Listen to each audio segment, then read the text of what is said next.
I hope that I know McGuire's got 1,000 stories. I hope he'll be up here to share. Can you hear me back there, Rick? No. I'm going to tell one little story, and then I hope that'll get somebody else up here. I met him when I was playing Gables in 1981. Holy shit. Then I moved here to Oakwood. Then my wife and I opened up Coconut Bay. Well, David used to come in there with Valerie once in a while. Valerie's here, before you tell that story. No, what I'm gonna tell you the story is, for some reason he took me under his wing, and he said, "Kid, I'm going out west. Do you want some cowboy boots?" And I said, "Yeah, Dave." He said, "What size?" I said, 10. It's the middle of winter, right? We're at Coconut Bay, little bar down the street here, used to be. He comes back. He said, "I got your boots, kid." He always calls me kid. I said, "Okay, where are they?" He pulls them out. They would fit my 1-year-old grandson. I said, "What's this?" "It is true." He said, "Well, I told you, size 10. He says, "Well, I didn't. I forgot." And I looked at his feet, and he had these beautiful boots on. And he felt so bad. He said, "What size are you?" And I says, "That's my size right there, Coach." He took them off, gave them to me, went home in the snow in his socked feet.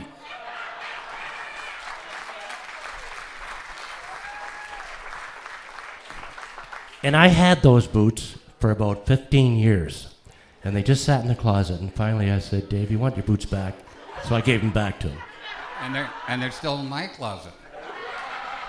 And I still, every time I look at them, I think, "Rick, but I don't know about these little ones that you're talking about. I think you might have been little, can I? Okay.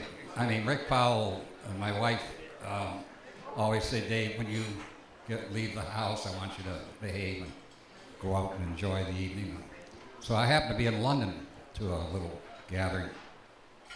And on the way home, I couldn't resist going into Coconut Bay.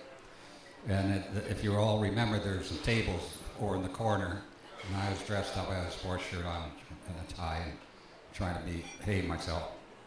And I was by myself, and Ellie was behind the bar. She's trying to play behind the thing. I'll tell you. And suddenly this girl walks over to me. She said, "Will you buy me a drink?" I said, "I don't know." And so she had a full-length mink coat right down to her ankles.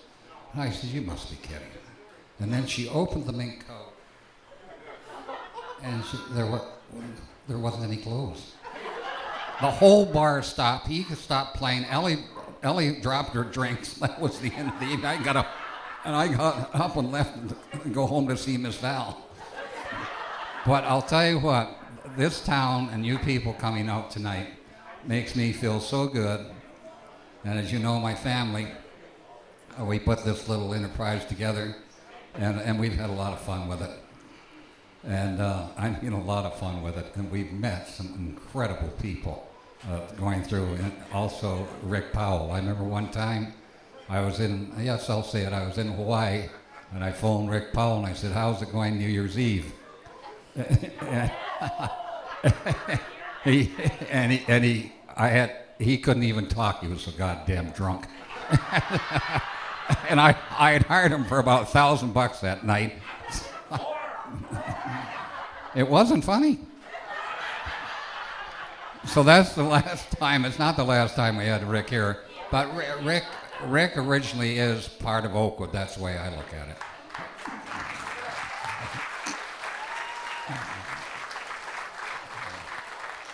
No, you cannot take me home.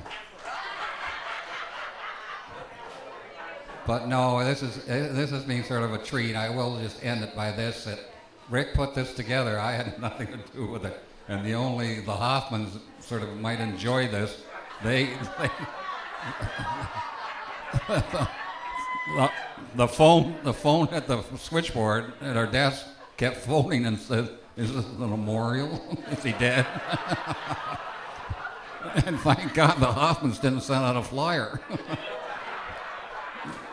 But anyways, again, I see people here that are very close, always have been, and it has been great, really great. I can't thank each individual, but I love all of you. God bless you. Thank you. Before you go.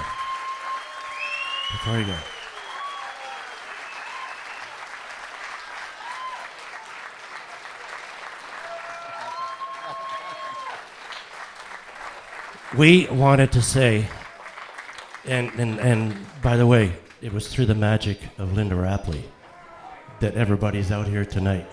It was magic. Linda Rapley put all this, she got on yous all.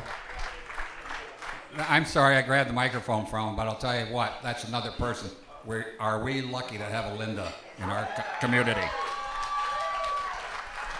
So we just want to say thank you, David, because whether you know it or not, you've been a very colorful person in this town. You've done so much